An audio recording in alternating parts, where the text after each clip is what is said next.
صحیح بخاری حدیث نمبر 3705 ہے۔ حضرت مولا علی اور ابن عباس حضرت مولا علی اور عباس رضی اللہ تعالیٰ عنہ کا آپس میں مخاصمہ ہو گیا کسی مسئلے پہ، تو قال العباس، صحیح بخاری کے لفظ ہیں، حضرت عباس آئے اور آ کے کہنے لگے امیر المومنین اقضی بینی و بین ظالم،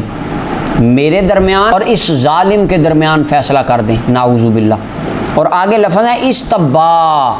استبا، جہاں پہ آتا ہے نا تاریخی کوئی کمزور سی روایتیں تاریخی وہ اٹھا کے لے آتے ہیں۔ دیکھیں حضرت میر معاویہ کے دور میں مولا علی پر یسب سب ہوتا تھا، گالیاں دیتے تھے، تو استبا تسنیہ کا صیغہ ہے۔ میں آپ کے سامنے بخاری شریف کی یہ حدیث رکھتا ہوں، ذرا اس کا ترجمہ آپ ہمیں سمجھا دیں کیا معنی ہے اس کا، کہ حضرت علی اور عباس نے ایک دوسرے کو گالیاں دی، نعوذ باللہ۔ کیا سب کا معنی ہر جگہ پہ گالی ہوتا ہے؟ اگر ہر جگہ پہ گالی ہوتا ہے تو یہاں پر پھر سب کا کیا آپ معنی کریں گے؟ کیا نعوذ باللہ حضرت علی اور عباس آپس میں گالم گلوچ کر رہے تھے؟ نعوذ باللہ۔ قیامت تک جہلمیون اس کا جواب نہیں دے سکتے، اس کا جواب دیں گے صحابہ سے محبت کرنے والے اور اہل بیت سے محبت کرنے والے اہل سنت دیں گے، اس کا جواب یہ کبھی نہیں دے سکتے۔ صحیح مسلم کے الفاظ ہیں، اس کے اندر ہے اقضی بینی و بین ھذا الکاذب العاصم الغادر الخائن، کہ نعوذ باللہ جس طرح روایت کو میں نقل کر رہا ہوں کہ حضرت عباس نے جو لفظ یوز کیے، کہا کہ جھوٹا،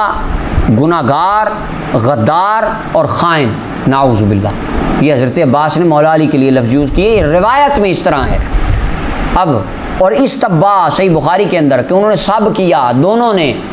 تو کیا معنی کہ نعوذ باللہ انہوں نے یہ الفاظ ایک دوسرے کے لیے بولے ہوں گے؟ اس کا جواب دے دیں، اس کا جواب وہ دے گا کہ جس کے دل میں اللہ اور اللہ کے رسول کی محبت کے بعد صحابہ و اہل بیت کی محبت اور ادب ہوگا، احترام ہوگا۔ امام نووی شرح صحیح مسلم کے اندر المنہاج علی صحیح مسلم بن حجاج کے اندر فرماتے ہیں، قاضی یاز مالکی نے امام مازری کے حوالے سے نقل کیا، ھذا اللفظ الذی واقع لا یلیق بالعباس، یہ لفظ حضرت عباس سرکار کے چچا جان کی شان کے لائق ہی نہیں ہیں، وحاش علی، اور کہاں حضرت علی، کہاں حضرت عباس جن کے بارے میں قرآن کہے وَكُلٌّ وَعَدَ اللَّهُ الْحُسْنَىٰ، قرآن جن کے بارے میں کہے کہ ان کے دل تقوی میں پاس ہو گئے، تقوی میں یہ کامیاب ہو چکے، اور قرآن کہے رحماء بینہم، آپس میں یہ تو محبت کرتے تھے، اور روایت میں آ رہا ہے کہ یہ آپس میں ایک دوسرے کو گالیاں دے رہے ہیں، قرآن کہہ رہا ہے یہ محبت کرتے تھے۔ اور امام نووی رحمۃ اللہ علیہ کہتے ہیں کہ اگرچہ نبی کے علاوہ کوئی معصوم نہیں ہوتا، لیکن مامورون بحسن ظن بالصحابہ، ہمیں صحابہ رضوان اللہ علیہم اجمعین کے بارے میں اچھا گمان رکھنے کا حکم دیا گیا ہے۔